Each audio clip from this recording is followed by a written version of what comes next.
నిజామాబాద్ ప్రజలందరికీ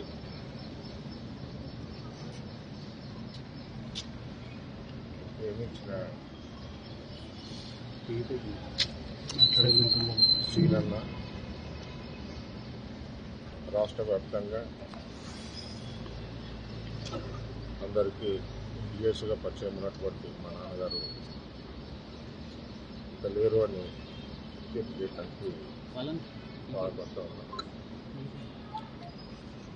తదుపరి కార్యక్రమాలు నిజామాబాద్లో ఆయన ఈరోజు మధ్యాహ్నం హైదరాబాద్ నుండి బయలుదేరి నిజామాబాద్ సాయంత్రం చేరుకుంటారు. మిగతా కార్యక్రమాలన్నీ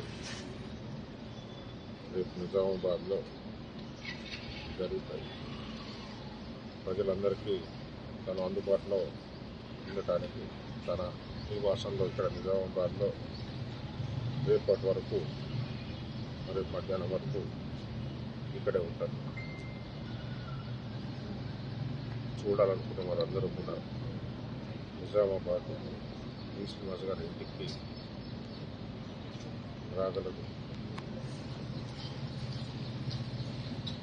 తన చివరి ట్రిప్ కోసం రేపు మధ్యాహ్నం వరకు తన నివాసంలోనే ఉంటారు. మధ్యాహ్నం తర్వాత నిజామాబాద్లో బైపాస్ రోడ్డు